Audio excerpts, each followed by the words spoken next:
Best pair for ever అనిపించుకోవాలి.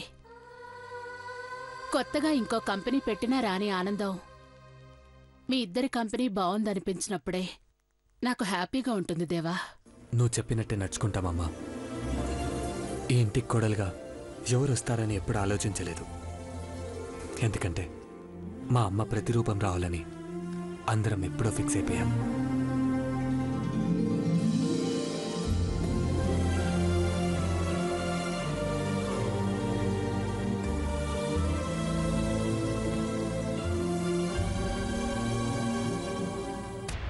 నువ్వేంటయ్యా sentiment సీన్లా చూస్తున్నావు? ఆ కళ్ళల్లో నీళ్ళేంటి?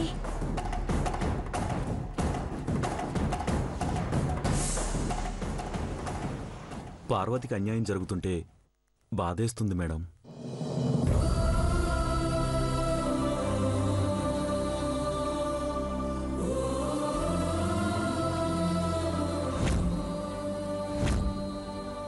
బ్రాండ్ అంబాసిడర్గా తనే ఉండాల్సింది మేడం.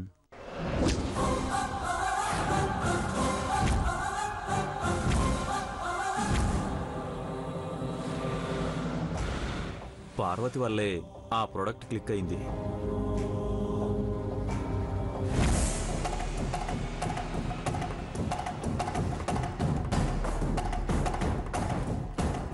హలో బాబు, నువ్వు ఫోటోలు క్లిక్ మనిపించడానికి వచ్చావు. తెగ ఫీల్ అయిపోయి నోరు జారావనుకో, నా మేనకోడలికి అన్యాయం జరుగుతుంది.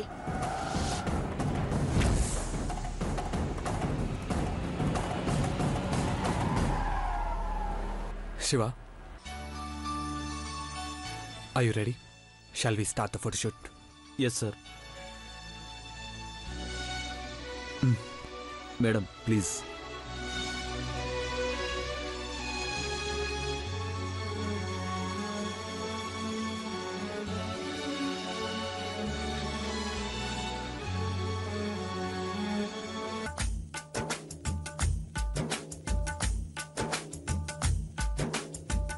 ఆ యాంగిల్లో కూడా ఫోటో తీసుకో. మేడం కొంచెం లెఫ్ట్, కొంచెం.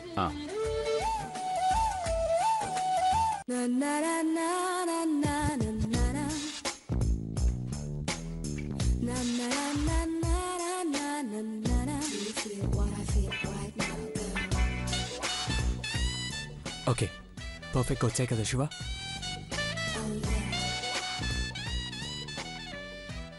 వచ్చాయి సార్, కానీ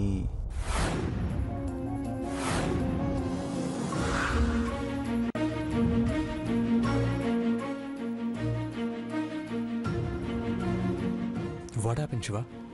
సార్ తప్పుగా అనుకోకండి, చెప్పాలనిపించింది చెప్తున్నాను.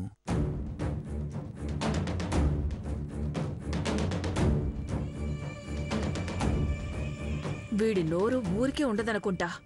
పులికి సింహాలకి సలహాలిస్తే రిసీవ్ చేసుకుంటాయా? బుక్ అయిపోయాడు.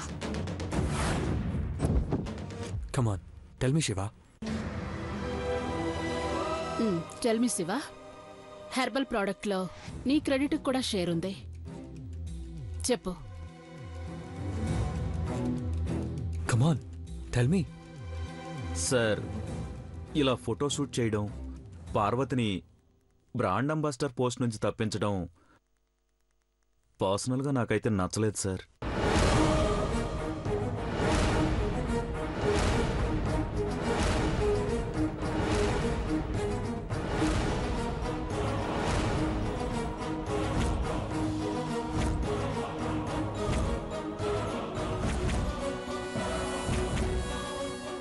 కంపెనీ పబ్లిసిటీ డిజైనర్గానే మాట్లాడుతున్నాను సార్. పార్వతి రూపం చాలా న్యాచురల్గా ఉంటుంది సార్.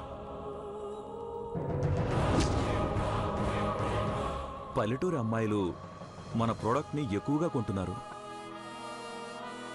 తన యాడ్స్ చూస్తే కొనేవారికి అవును నిజం అనిపిస్తుంది.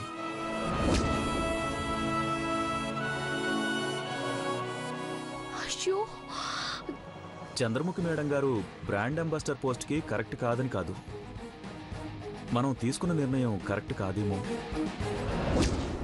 పార్వతి ఫోటో తీసి మేడం ఫోటో పెడితే మన సేల్స్ పడిపోతాయి సార్.